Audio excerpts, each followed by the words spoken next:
What if I bring you something that'll take your breath away? Check this out.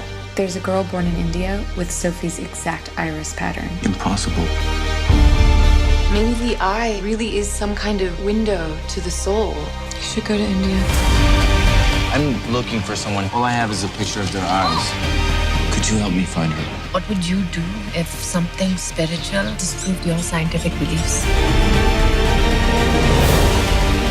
Most people's doors are completely closed. What's behind the door? Love and anger and fear and joy and sadness. All at once.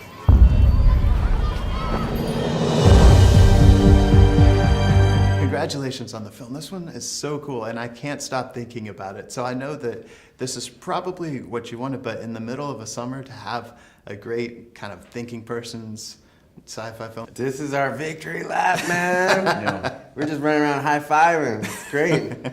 No, but that actually, what you're saying is really meaningful. It is a thinking person's film. It engages the mind, the heart, the spirit. That's what drew you to doing the film, right? But I was fascinated by the subject matter. I was really interested in playing that character. I was really interested in working with Mike here.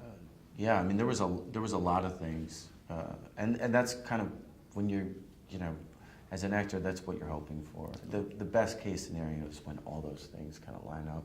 Yeah. Well, I know the eyes are the windows to the soul, and people have been fascinated by it forever. But how long have you personally been fascinated by eyes to make a movie like that? Because now I can't stop looking at people's eyes. Yeah.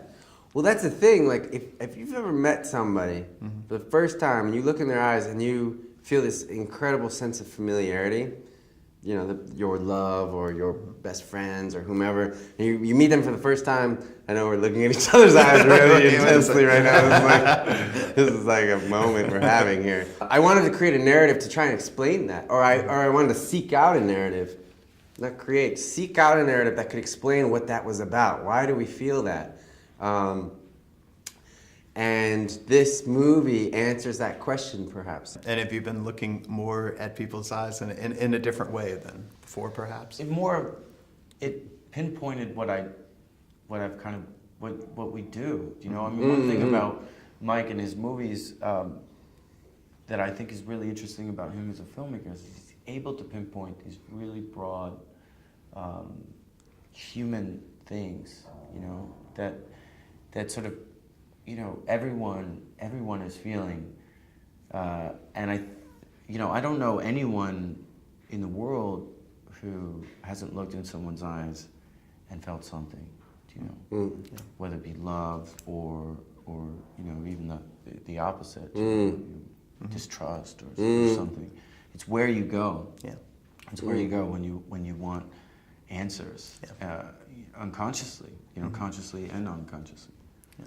Well, I know every set is special that you go on, but is there a certain day or scene or moment that you think will always stand out from you years from now? The thing I loved about this experience is this is my second film. I learned so much from working with Michael in particular, and everybody who was involved in the film. But there were just some little things that I'll take with me for the rest of my life in terms of how I approach movies. Everyone was passionate about what they were doing, and it was very, very engaging. And for me, I can think of countless things that I learned every day.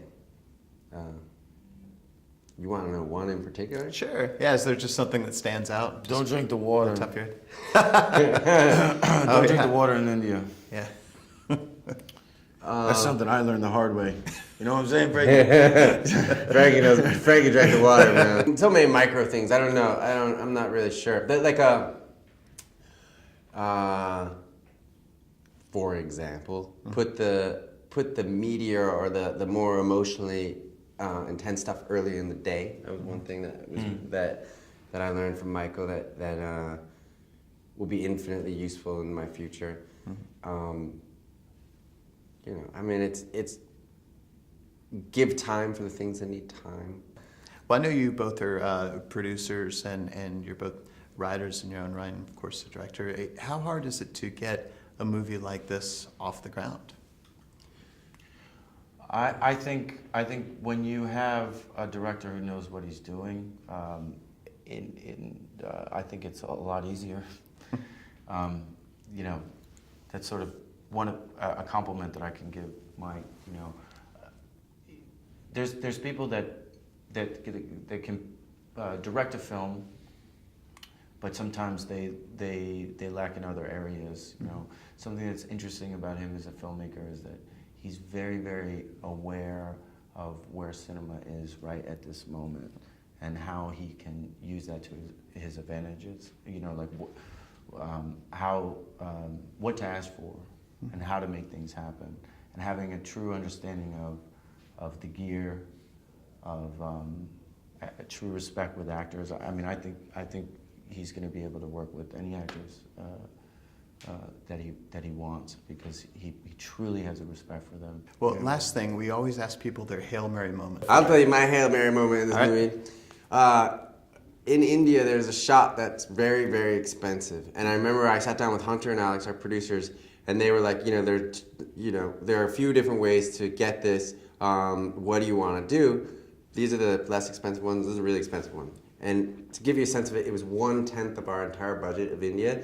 It's a massive shot, right? And a film has like 2,000 shots in it. So for one of those shots to be 1/10 of the budget, it's a very expensive shot. And so, but I was adamant about it, or I really wanted to capture, because it was like a very important cinematic moment. And so there was a lot of logistics. We had to get this 70-foot crane to come from Mumbai to Delhi. There were thousands of extras. The sun was moving. We started on it was a zoom lens, so we started at like 25 millimeters and then ended up on 290, which meant that our depth of field was about 2 millimeters, 3 millimeters. And like, it's manual. Like, one dude's got to like make sure that's in focus. So there's so many variables that could go wrong. And we pulled the trigger on this, like we were going to do it. Put the money on the table. Here we are, the day of. We shot it 25 times, and like something was off every single time. I was very nervous, and then like on the 28th take, it was brilliant. And I was like, we caught it. We're in the end zone. Let's do the dance. And the dance goes like this. I like the dance. It's a good one. So what's the question? Well, Well, no, I still I know we have to understand the question. wrap up, but I read a story the like moment you had, where you go like that. well, yeah, like, thank God. you had like 2 cents in your pocket, and you had to just and you make put it a on the move roulette table, and No. then boom! like you're You got- in New York. Oh, I 87 don't gamble. You know, my uncle Oh, Teddy no, lost his leg. I mean, like, Frankie. They raised me. They're like, "Don't. It's in your blood. Don't gamble, kid." yeah. No, I just meant like at the moment you had to go for it in your career was what I was saying. The point of my career. Oh, Yeah, where you I just totally had- missed that. I'm not Oh, no, understanding it's the okay. question. Point They're where telling you- the story. I still don't understand the question. It's Wait, the the point in my In your career where you didn't have like anything you're standing left, on a like, cliff, Yeah. and you jumped off it, just hoping you were going to land Oh, on that's a a daily spaceship basis. that was Like in for me, your man. life, That yeah. happens every day.